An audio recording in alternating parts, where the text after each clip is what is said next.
Good evening, everybody. Thank you for having me here.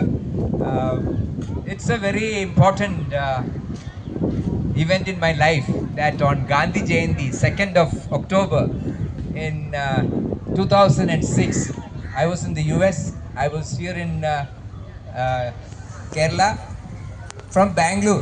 ഞാൻ ചങ്ങനാശ്ശേരിയിലോട്ട് ട്രെയിനെ വരികയായിരുന്നു. അന്ന് ഞാൻ കൊച്ചിയിൽ ആ ട്രെയിൻ വന്നപ്പോൾ I made A decision that ഈ മലം താഴെ വീഴുന്ന പ്രശ്നം ഇന്ന് മുതൽ ഞാൻ താടിയും മുടിയും വെട്ടാതെ ഈ പ്രശ്നം പരിഹരിച്ചിട്ട് ഇനി മുടിയും താടിയും വെട്ടത്തുള്ളൂ എന്നൊരു തീരുമാനം എടുത്ത് ഇറ്റ് ടുക്ക് 17 years.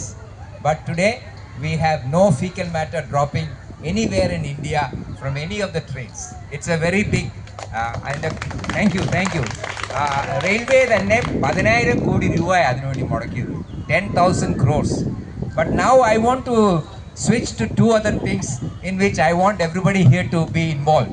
One, ഈ മലത്തിൽ നിന്ന് ഞാൻ പ്രസിഡന്റ് കലാമിനെ കണ്ടപ്പോൾ അദ്ദേഹത്തോട് ഒരു ചോദ്യം ഞാൻ ചോദിച്ചു, can we produce electricity from this? He said, of course. And I searched and found a plant in the US that is producing electricity from the human fecal matter.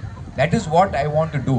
അപ്പം ഇവിടെ അതിനനുസരിച്ചുള്ള ഒരു പ്രോട്ടോടൈപ്പ് രീതിയിൽ 50,000 പേരുടെ കക്കൂസിൽ നിന്നുള്ള മലം ലിങ്ക് ചെയ്ത് flush ടോയ്ലറ്റിൻ്റെ വെള്ളം കളയാത്ത രീതിയിൽ we can suction it and also not have any septic tank and you will produce clean electricity. ഇതിന് ഉള്ള ഒരു രീതിയും പിന്നെ ഇവിടെ ഉള്ള ഈ the canals of Kochi must be clean. ഭയങ്കര ഡേർട്ടി വാട്ടറാണ്. I request doctor Pai here to become involved as part of the IMA and take up the issue with the High Court where there's a case already. So ഇതാണേലും ഞാൻ ഇതിൻ്റെ ഒരു ബുക്കാണ് India രക്ഷിക്കൂ എന്നുള്ള book. അത് I will make it available when it is reprinted. But I appreciate the opportunity and I want all of you involved in making Kochi into a great city.